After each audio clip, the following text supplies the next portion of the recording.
Second week in November 2023, and I've just started off some broad beans, or fava beans if you're in the States. Always do them in toilet roll centres, rough old compost, and it's only to get them to set root and start to grow, and then they can go outdoors and take their chances through the winter.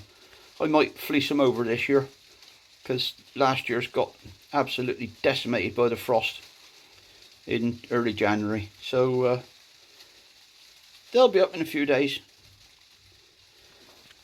We've had a couple of frosts, nothing really heavy, but there's a jalapeno pepper there that I dumped on the floor, and he's still growing, and I think he's still got one or two jalapenos coming on, and yeah, he has by the look of them. But there we go. And that's the onion pips. They're growing well, really well, and things are starting to brighten up in the border in here now. Some cabbage, and the Swiss chard's starting to get their roots down properly and get going. And there's other various onion experiments and early starts. There's an early start of the Kelze seeds that I did the other day. No sign of them yet. Didn't really warm enough. They should pop up soon. And as long as they can get going before the real cold weather starts, we'll be alright. But there we go.